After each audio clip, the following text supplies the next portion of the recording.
நீங்க ஒரு ஒரு தடவையும் சிந்துவுக்கு சப்போர்ட் பண்ணி சிவாவை கெட்டவனா ஆக்குறீங்க. இவ என் பிள்ளையோட படிப்புக்கு இணையா வர முடியுமா? இல்ல அவளோட பேருக்கும் புகழுக்கும் கிட்ட வர முடியுமா? இவளுக்கும் என் பையனுக்கும் ஏணி வச்சா கூட எட்டாது. அவ என் பையனை ஏமாத்தி கல்யாணம் பண்ணிருக்கா. ஆனா நீங்க என் பிள்ளையதான் சந்தேகப்படுறீங்களே தவிர அந்த சிந்துவை சந்தேகப்படவே மாட்டேங்கிறீங்க. சிவா, வாய் திறந்து தயவு செஞ்சு பேசு. இன்னும் எவ்வளவு நாள் தான் நீ உண்மையை மறைக்க போற? நீ அவ கழுத்துல தாலி கட்டலன்னு சொல்லு மாப்ள.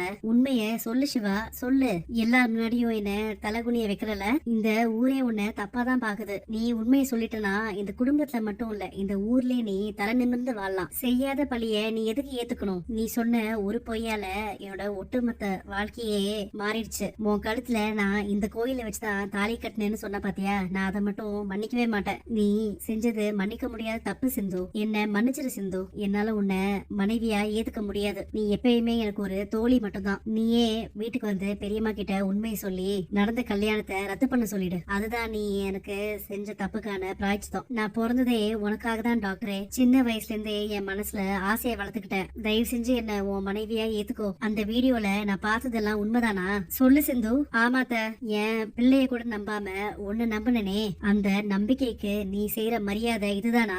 இந்த உலகத்துல யார வேணாலும் மன்னிக்கலாம், ஆனா உன்ன மாதிரி நம்பிக்கை துரோகிய மன்னிக்கவே முடியாது. நீ இப்படி ஒரு துரோகியா இருப்பேன்னு நான் கொஞ்சம் கூட நினைக்கல. இவ்வளவு நாளா என்ன பைத்தியக்காரி ஆக்கி இருக்கல. நீ என் பிள்ளையோட வாழ்ற தகுதியை இழந்துட்ட. என்ன காரியம் பண்ணி வச்சிருக்க சிந்து? பண்றதெல்லாம் பண்ணிட்டு இப்படி மன்னிப்பு கேட்டா எல்லாம் சரியாயிடுமா? அன்னபூர்ணி ஆண்டி, நீங்க சொன்ன வாக்க இப்ப காப்பாத்துங்க. இவங்க ரெண்டு பேரோட கல்யாணத்தை ரத்து பண்றதா சொன்னீங்கல்ல, இந்த கல்யாணம் செல்லாதுன்னு சொல்லுங்க.